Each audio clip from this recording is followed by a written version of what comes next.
Right breaking చూస్తున్నాం. Telangana cadre senior IAS అధికారి సంజయ్ జూజును నూతన చీఫ్ సెక్రటరీగా నియమిస్తూ ప్రభుత్వం ఉత్తర్వులు జారీ చేసింది. కేంద్ర సర్వీసుల్లో ఉన్న సంజయ్ జూజును కేంద్ర ప్రభుత్వం 3 రోజుల కిందనే రిలీవ్ చేసింది. 1992 బ్యాచ్ తెలంగాణ క్యాడర్కు చెందిన సంజయ్ జూజు 12 ఏళ్లుగా కేంద్ర సర్వీసులోనే కొనసాగుతున్నారు. 2014 అక్టోబర్ నుంచి ఇప్పటి వరకు ఆయన కేంద్ర సర్వీసుల్లోనే ఉన్నారు. 2014 నుంచి 2018 వరకు national highways and infrastructure development corporation limited డైరెక్టర్గా విధులు నిర్వర్తించారు.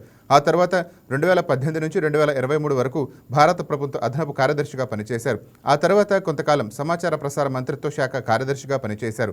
మొన్నటి వరకు నార్త్ ఈస్ట్ రీజియన్ డెవలప్మెంట్ మంత్రిత్వ శాఖ కార్యదర్శిగా పనిచేశారు. ఆయన్ను కేంద్ర సర్వీసుల నుంచి రిలీవ్ చేస్తూ కేంద్ర అపాయింట్మెంట్స్ క్యాబినెట్ కమిటీ కొద్ది రోజుల కిందట ఉత్తర్వులు జారీ చేసింది.